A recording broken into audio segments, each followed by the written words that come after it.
राधे राधे।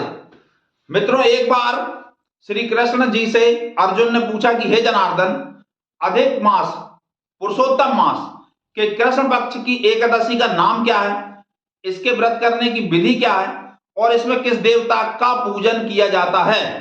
इस पर भगवान जनार्दन, भगवान पुरुषोत्तम, भगवान श्री कृष्ण ने अर्जुन को कहा कि अधिक मास पुरुषोत्तम मास के कृष्ण पक्ष की एकादशी का नाम परमा है। इसमें वासुदेव का पूजन किया जाता है, भगवान विष्णु का पूजन किया जाता है और इस व्रत को करने वाला धन धान्य से परिपूर्ण होता है।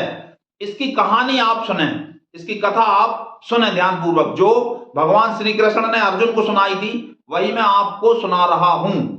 कांपिल्य नगरी में, प्राचीन समय में कांपिल्य नगरी कौन सी है?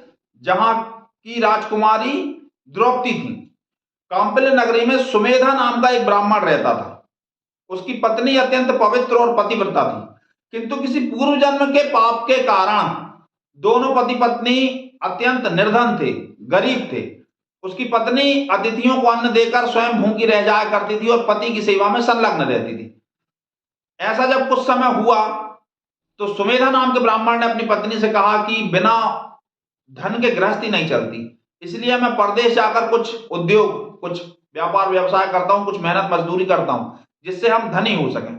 इस पर उसकी पत्नी ने कहा कि हे नाथ, इस जन्म में जो कुछ भी मिला है वो पूर्व जन्मों के अच्छे और बुरे कर्मों का परिणाम ही है। कोई नहीं सुख दुख कर दाता, निज कृत कर्म भोगत ही भ्राता।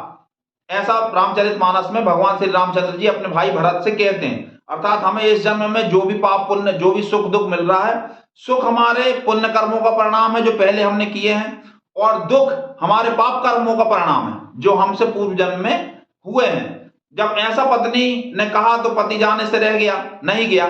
कुछ दिनों बाद उनके घर पर कौंडिन्य ऋषि पधारे। उन्हें उनकी सेवा की सुमेधा की पत्नी ने और उनसे कहा कि मुनिवर, आपको देखकर मुझे यह पूर्ण विश्वास हो गया कि अब हमारी दरिद्रता का नाश हो जाएगा। कृपया आप कोई ऐसा उपाय बताएं जिससे हम धनवान हो सकें।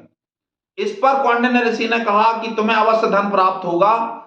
पुरुषोत्तम मास के कृष्ण पक्ष की जो एकादशी आ रही है उसका नाम है परमा। इसका तुम अनुष्ठान करो, 5 रात्रियों तक जागकर भगवान श्री हरि का कीर्तन भजन करो और व्रत करो।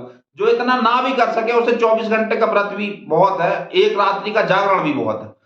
और इस पर ध्यान दीजिए, कौंडिन्य ऋषि ने कहा सुमेधा की पत्नी से कि महादेव ने कुबेर को धनाध्यक्ष इसी व्रत के प्रभाव से बनाया है। कुबेर को उन्होंने इसी व्रत को करने की सलाह दी थी और इस व्रत के करने से कुबेर धनाध्यक्ष बन गए हैं, तो तुम्हें इस व्रत का अनुष्ठान करना चाहिए।